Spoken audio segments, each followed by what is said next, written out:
ताप्ती के चरणों में कोटि कोटि नमन, और हमारे भैया के चरणों में भी कोटि कोटि नमन। आज ये सोच रहा था कि मेरा नंबर ना लगे,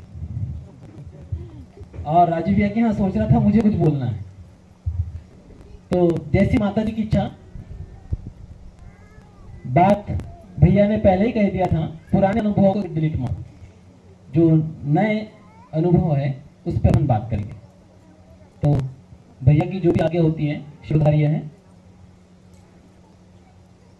सबसे पहले बात हम यही से शुरुआत करते हैं कि समय प्रबंधन। भैया का ये कहना है, आज मैं लेट हूं, भैया से अनुमति लेंगे। भैया से पहले अनुमति ली थी, भैया मैं लेट हो सकता हूं आज, क्योंकि छोटी वेद की तबीयत थोड़ी ठीक नहीं है, इसीलिए। तो सबसे पहले इस बात पे कि भैया ने कहा है, भैया के वाक्यों को मैं थोड़ा सा बताता हूं, उसके बाद में अनुभव के ऊपर आऊंगा। कि सर्वप्रथम समय, आपको जो समय दिया जाए आप उसको उपस्थित हो। और 10 बजे का प्रोग्राम 10 से ही चालू हो। जब हमारा मुल्ताई का प्रोग्राम रहता है या 12 का प्रोग्राम होता है, उसका भी समय थोड़ा कम ज्यादा हो रहा है, लेकिन भैया देखना कोई आए या ना आए उनकी आरती पहुंच जाती। तो सर्वप्रथम भैया का ये था कि समय महत्वपूर्ण है और समय पे अपने सभी कार्य करें। और अभी के अनुभव में यह है कि कोई भी जो भी दिक्कतें आ रही हैं, हम सीधे भैया के पास तक पहुंचा देते हैं। ये अनुभव शेयर करता हूं जो मैंने अभी नहीं बताया। वेद होने का था, और 6वें महीने पे, 6वें या 7वें महीने में विवाह को चेचक हो गया था, और हम बहुत ज्यादा डिप्रेशन में आ गए थे। खास समय, क्योंकि मैं ज्यादा यूट्यूब देख लिया कि क्या होता है कि अगली प्रेगनेंसी हो और उसमें चेचक आ जाए, बहुत ज्यादा। फिर यही सोचा था कि भैया अच्छी खासी हमारी लाइफ चल रही थी, खुशी एक थी, और हमको कोई आगे इशू चाहिए ही नहीं था। आपने मन में यही विचार आ रहा था कि क्या भैया अब ऐसा हो गया। और डॉक्टर से बात की तो बोले जो होने वाले बच्चे हैं ना, बोले उस पर उसका इफेक्ट होता है। तो और घबराए, भैया से बात की, भैया बोले ताप्ती जी पे विश्वास रखो, जो होगा ठीक होगा। और भैया की बात मानकर बस प्रिकॉशंस ली, और उसकी डिलीवरी नॉर्मल हुई। जबकि इस एज में खुशी से वो 10 साल बड़ा है, हाँ खुशी से वो 10 साल छोटा है, खुशी उससे 10 साल बड़ी है। तो इस समय में ये होता है कि जब एज ज्यादा होती तो प्रेगनेंसी में दिक्कत होती है, ये मेडिकल इश्यूज हैं। और मैंने भैया पे को इस बार के लिए भी बहुत, यानी हमने इतना मनाया भैया को, भैया बोलते कि सभी ठीक है, तुम ठीक हो। भैया ने नहीं माना, मैंने बोल दिया, भैया ने कम से कम 10 बार हमको इस बारे में बोला। वो रुकते थे कि सब चले जाए, हमको बिठा के रखते थे, फिर बोले थे कि संदीप, हमने कई बार बोला सर भैया उम्र हो गई, मेडिकल इशू, माता जी है बोले। और इस उम्र में बिना ऑपरेशन के नॉर्मल डिलीवरी होना बहुत मुश्किल होता है, और वो नॉर्मल डिलीवरी ये अनुभव है, और इसको शायद कभी शेयर नहीं किया हमने, और कभी किसी को बताया भी नहीं। चेचक वाली बात तो कभी तक किसी को पता ही नहीं है, बस परिवार में पता है कि उसको चेचक हुआ था 7वें या 8वें महीने की बात, और वो बहुत हार्मफुल होता है बच्चे के लिए भी और उसकी माँ के लिए भी, डॉक्टर ने बोला था। तो वो आज दोनों स्वस्थ हैं। तो ये हमारे लिए बहुत बड़ा अनुभव था। और ये होता है कि हम भैया की कृपा को और माता जी की कृपा को पहचाने कैसे। हमको पुटपरती जाना रहता है, हम माता जी, भैया और स्वामी जी से अनुरोध करते हैं, और छुट्टियां मिलती हैं। अभी रिसेंटली एक और प्रॉब्लम है कि शायद सबको पता है कि अभी हमारी क्रमोन्नति का चल रहा था। मेरी फाइल पे ग्रीन साइज से लिख दिया था कि नॉर्मली ऐसे कि इसको रोक लिया जाए। वो ईगो होता है, और ईगो बहुत बड़ी बात होती है। और सामने वाले हमारे संकुल प्राचार्य महोदय ने बोला कि उसको घर भिजवाना। हमारे प्रिंसिपल बोले ऐसे कैसे कोई घर बुलवा सकता है, मतलब मैं घर नहीं जाऊंगा। बहुत ज्यादा दिमाग खराब था। सबसे पहले आया तो भगवान के कमरे में गया, स्वामी की और ताप्ती जी की फोटो है, यानी वहां वो विराजमान है। मैंने बस उनके सामने रखा कि स्वामी मेरा दिमाग बहुत खराब है। और वहां से उठा, मैं कलेक्टेड ऑफिस गया, NIC। वहां मैं अधिकारी से बात करने वाला था, लेकिन चुनाव की वजह से बहुत हौच-पौच था, तो मैंने कुछ नहीं किया। मैं गया और भैया के पास अपनी पूरी बात बोल दी। भैया ऐसा है ना, बहुत दिमाग खराब है। और भैया को पता है मैं जो मुंह में रहता वही बोल देता, बहुत दिमाग खराब भैया। मैं बोले कृपा रहेगी। बस विदिन 5 मिनट में वहां से मैं बाहर आया और हमारे पुष्पराज भैया आए। देखो माता जी को कराना है तो कहीं से भी। पुष्पराज भैया बोले क्यों, क्या बात है? और अंदर से तो पूरा भरा था और पूरी भड़ास उन पे कर दी। क्या भैया, मैंने कहा तुम भी ऐसा, और पूरा बता दिया ऐसा था। बस इतनी सी बात बोले। उन्होंने मोबाइल लिया, पर्सनल फोन किया, 1 घंटे बाद उस व्यक्ति का फोन आया, बोले माता जी की कृपा। आपको प्रतिक्षण उसका अनुभव लेना पड़ेगा। आप यदि सोचते हो कि यार ऐसा तो मेरे, क्योंकि जब हम कुछ करते हैं तो मैं करता हूँ और हमारे साथ बुरा होता तो भैया पे आ जाते, भैया आपके रहते। और ये बात फिर बोलता हूं कि जब हमारे 10 में से 9 काम हो जाते हैं तो वो हमने किए, और एक काम नहीं हो रहा है भैया। ये अधिकतर मैंने देखा। और उनकी क्या, मैं अपनी स्वयं की बात बोलता हूँ। मेडिकल इश्यूज हमारे सबके रहते हैं। पेट दर्द हो रहा भैया, सर दर्द हो रहा भैया, हो गया। अब बड़ी प्रॉब्लम आई तो भैया। भैया बोलते हैं कि आप आपके कर्मों से पुण्य जमा कर रहे हैं। आपके पुण्य सर दर्द में खत्म, पेट दर्द खत्म, बच्चों को तैयार करने में खत्म। और फिर भैया से मांगते भैया प्रोग्रेस भी होना। और फिर हम चलते अपनी मर्जी से और रिजल्ट भी अपनी मर्जी से। मुझे अभी भी याद है कि जब पहली बार गए थे तो यही बोला था कि 2 साल तेरे अनुसार चलना, तो रिजल्ट आपके अनुसार। आप भैया के अनुसार चल दो, रिजल्ट आपके अनुसार है। और यदि आप आपके अनुसार ही चल रहे हो तो रिजल्ट तो आपके अनुसार ही मिलेगा, कर्म। तो ये जो छोटी छोटी बातें रहती हैं ये बहुत आवश्यक हो जाती है। और मैं मेरे अनुसार भैया से हर बात बताऊं और सच, और जैसी बात रहती वैसे रख देता हूँ। मेडिकल इश्यूज है, गैस की प्रॉब्लम भैया को बताते रहता हूँ। भैया बोलते देखेंगे, सॉल्व नहीं हुई इसका मतलब ये थोड़ा ना कि भैया भाई 9 प्रॉब्लम सॉल्व हुई ना। ऐसे बहुत से इशू हैं जिसको हम मान के बोल देते कि यार आप रहने दो यार भैया, लेकिन प्रॉब्लम सबको है। अब ये देखना है कि हमें आराम कहां मिला है। किसी को मेडिकल में बहुत ज्यादा आराम मिल जाता है, किसी को सक्सेस हो जाती है, किसी का कुछ और फायदा होता है। लेकिन ऐसा कोई नहीं है कि जो भैया के पास आ रहा और उसको कोई फील्ड में फायदा ही नहीं। कहीं ना कहीं फायदा तो हुआ है।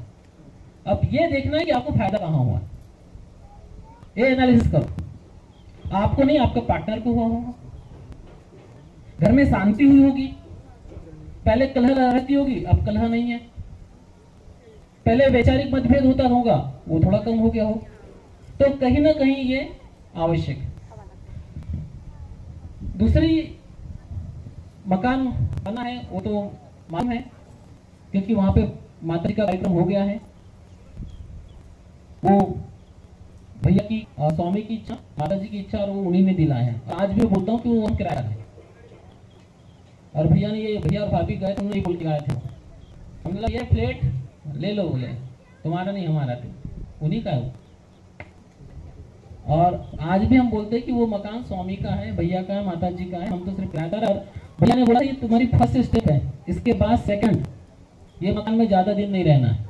अब वही पूछ लूंगा भैया से कि भैया कितने दिन रहना है, दूसरा कब बनने वाला है, क्योंकि ये भैया ने कहा था। और भैया की अगर कोई भी बात चलते फिरते भी अगर कुछ कहते हैं तो उसमें कुछ न कुछ, अब वो आपके ऊपर है कि आप क्या लेते हो। भैया तो देने के लिए खड़े हैं, अब उसमें से आपको चुनना पड़ेगा, क्योंकि कामयाबी में यही होता है कि आपका प्रयास बहुत महत्वपूर्ण होता है। और भैया ने भी कहा है कि ये बात किसी हम खंती खोदने जाते हैं। भैया रहते थे, मैं रहता था और एक या दो व्यक्ति रहते थे। तो भैया बोलते थे संदीप यहां मेहनत करो, बोले तुम्हारी वहां की मेहनत कम हो जाएगी। हम पुटपर्ती में भैया का बहुत सानिध्य प्राप्त हुआ और भैया को जानने का बहुत अच्छा मौका मुझे प्राप्त हुआ। मैं इसके लिए माता जी का भी धन्यवाद करता हूँ, स्वामी का भी और भैया का भी। और उन्होंने जो जो मेरे मन में जो उतार चढ़ाव रहते थे ना, पूरे भैया को बोलता। राजू भैया भी रहते हैं, तो जितने उतार चढ़ाव आए, ऐसा कोई व्यक्ति नहीं है जिसके बारे में मैंने भैया से बात नहीं की हो। कोई व्यक्ति नहीं है। महतो जी, राकेश भैया, नितिन नवीन भैया, सबके बारे में पूछा भैया ऐसा है तो ऐसा क्यों। और भैया यही बोलते थे रुक जाना, और 4-5 दिन बाद उसका उत्तर मिल जाता। आप समझ में आया? तुम हाँ भैया अब आया। ऐसा क्यों नहीं हुआ? इसलिए नहीं हुआ। तो हमें चलना बहुत आवश्यक है। तो भैया के अनुसार चलो। उन्होंने 2 साल बोला था, हम 15 साल हो गए। 15 नहीं, 14 साल 14 साल हो गए मुझे। और हो सकता कई बार गलतियां हुई होगी, और ऐसा नहीं है। मानव मस्तिष्क है, सबके मन में कभी ना कभी कंफ्यूजन होता है, मेरे में भी होता। अविश्वास होने लगता। भैया को आके बोलता भैया वो क्या है कि मन बोल रहा है कि अविश्वास हो रहा है कि, तो बेहतर ठीक है। और ऐसा मेरे ख्याल से अगर हम मानव मस्तिष्क में कभी ना कभी कोई ना कोई डाउट्स आते हैं, एरर आता है। और जब भी एरर आए तो भैया के सामने सीधे और प्रश्न करना। ऐसा कोई प्रश्न नहीं है जो मैंने भैया से नहीं किया हो। जो भी डाउट आता है भैया से प्रश्न कर दो, भैया ऐसा है बताओ क्या करना है, भैया ऐसा बोल रहे हैं लोग क्यों। भैया के पास उत्तर है। और मैं सभी से यही अनुरोध करूंगा कि अपनी बात यहाँ पे सबके सामने रखे। भैया ने कहा था सच बोलो, सबके सामने बोलो। अगर आपको आराम नहीं हो रहा है तो सबके सामने बताओ। और हमारा एक ही काम है कि हम हमारी बातों को सबके सामने सत्य रूप में रख देते कि भैया ऐसा हुआ है। और आपने कभी अपनी प्लानिंग्स भैया से डिस्कस की है कि भैया मुझे ये करना है और उसके बाद ये करना है?